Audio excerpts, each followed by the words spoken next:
afternoon, and thank you so much for coming to enjoy a taste of tea with us today. My name's Leslie. I'll be describing what you see happen on stage, and I will introduce the lovely ladies that study traditional Japanese tea ceremony. First, we have Yoshiko-san, Kei-san,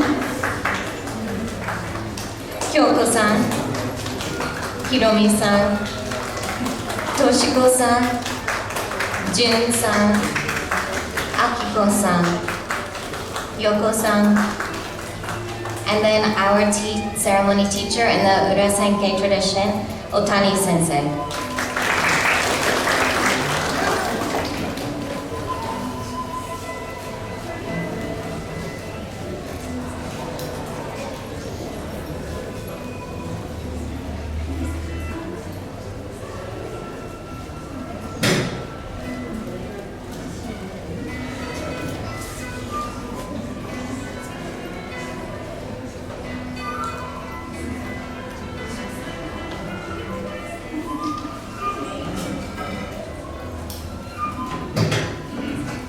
So we'll start today with a bow together to our hosts.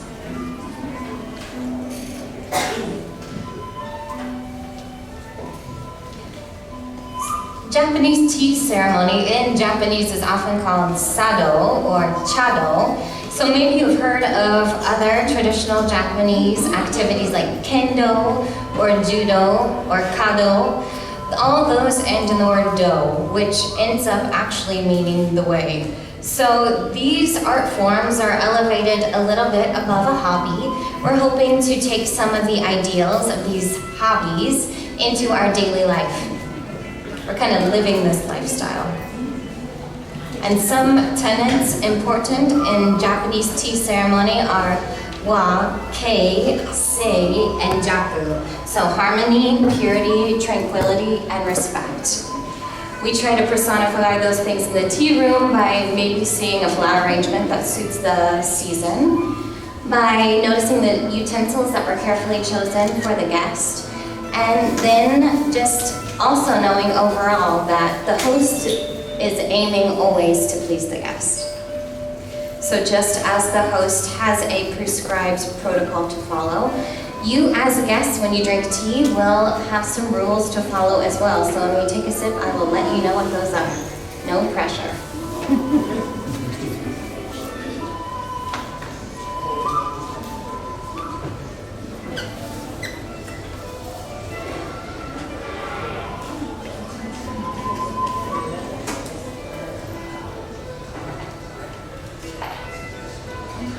May I have your attention, please? A Nigel or Esther, please come to security desk. A Nigel or Esther, please come to security desk.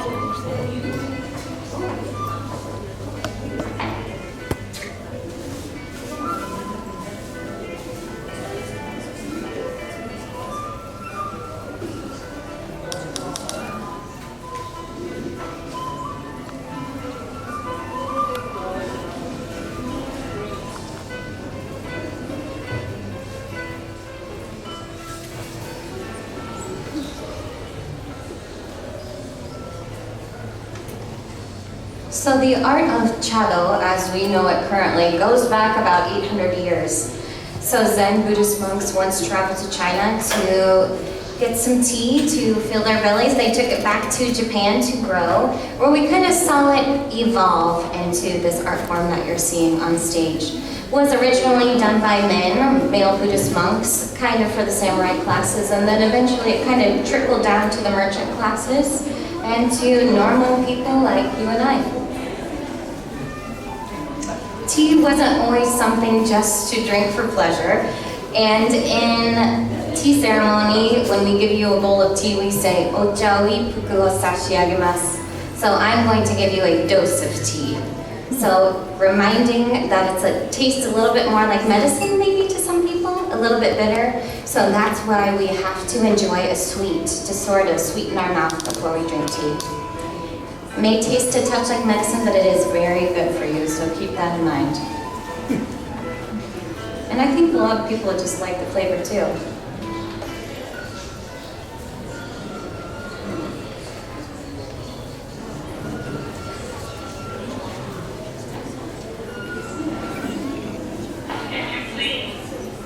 Jonathan Sims, please come to Children's Department. Jonathan Sims, please return to the Children's Department.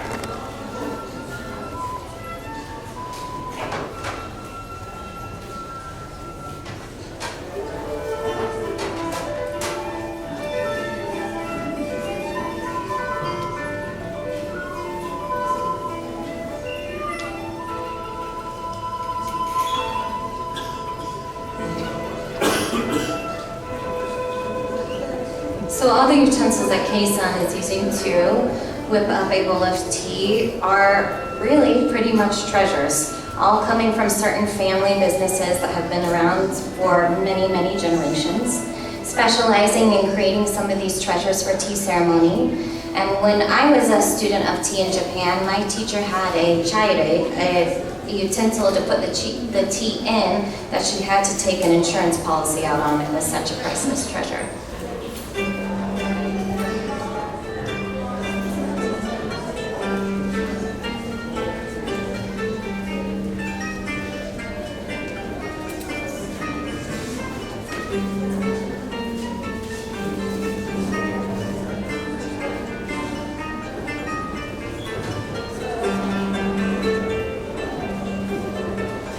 So for you guests that will be drinking tea from a bowl, there's a little bit of a protocol like I mentioned earlier. Don't be nervous, you can do this. So go ahead and bow. And then you're going to pick up the tea bowl in your right hand and place it into your left palm. You're also going to kind of give a little kansha, a small little bow to the cup of tea, kind of thanking the growers of the tea, the folks that ground the tea, and the people that made the bowl, everybody that worked so hard to create this bowl of tea for you. Then, once you've said thanks to your tea, you're going to turn it 2 times clockwise. And that is often because tea bowls are priceless heirlooms, and we want to avoid drinking out of the decorative side. Once you've spun, you can drink. And unlike in America, when you're done, go ahead and make a big slurp, because that's going to tell your host that you are all done with your bowl without using any words. And then she will know to have her assistant come and pick it up.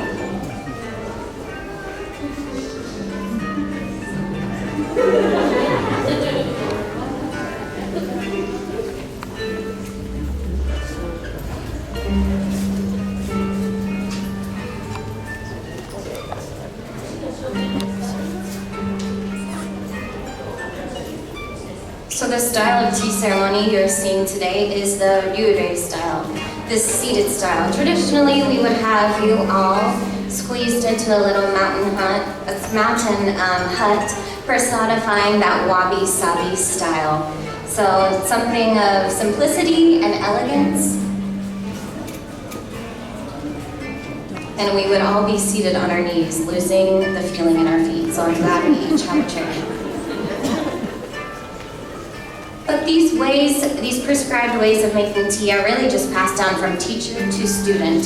So nothing's really written, it's just the sensei passing down that information. So there's thousands of ways to make tea, making tea for royalty, making tea at night by light of candle, all of these prescribed ways to do things. And they say when you become a true master, you get to break all the rules, do whatever you want. But I'm not there yet, so.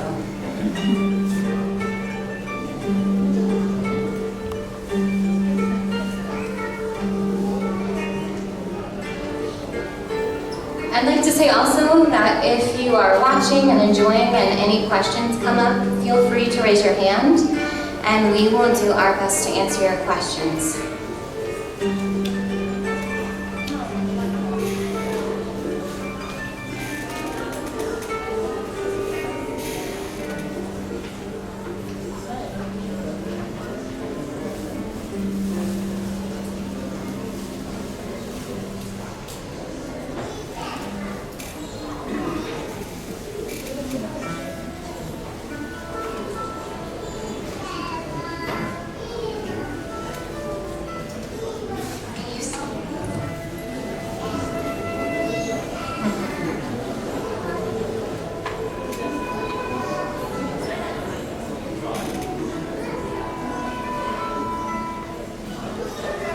So I mentioned before that the guest-host relationship is kind of one of the most important things when we enjoy tea ceremony together.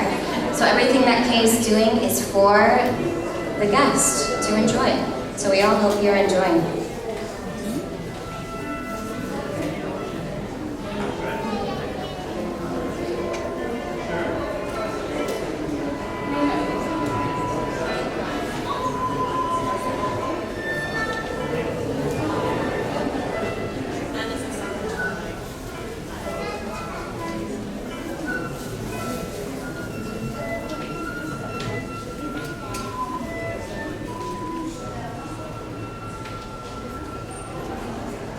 Pick up, turn 2 times, and then you can drink.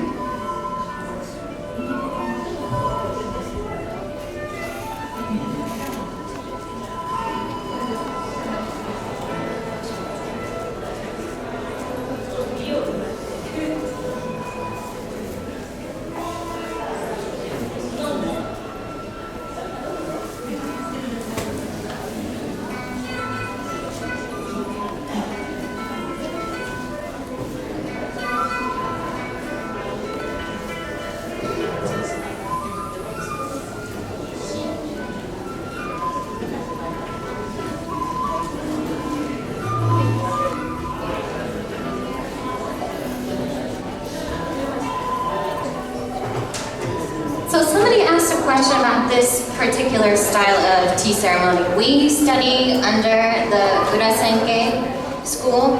There are 2 other branches that also perform tea ceremony, albeit in a different way. So I think there's another school called Ura Senke where they take very tiny steps as a part of their process. In Ura Senke, when we whisk the tea, we make a lot of frothy bubbles for you to enjoy, and other schools maybe just make a few bubbles. So it looks a little bit more like regular green tea. So a lot of differences to really kind of perform some of the same ideals.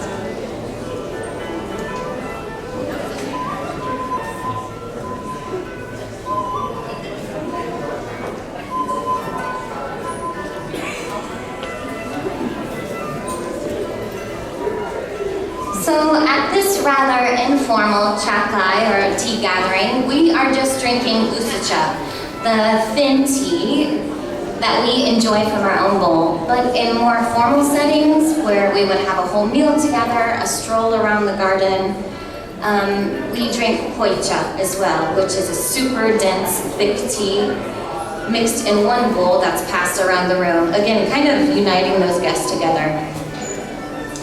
In tea ceremony, we talk about an idea called ichigo ichie, one moment, one opportunity, just personifying the idea that we'll never be able to recreate this experience again. So it's worth our time to enjoy every moment we have because it's not going to repeat itself.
So as we wrap up, we'll say goodbye to our guests with a bow.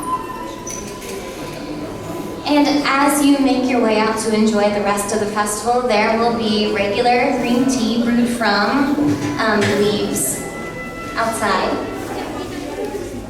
And then we'll also have a taste of matcha, the ground tea that we serve in tea ceremonies for you to try as well. So enjoy. Thank you so much for coming.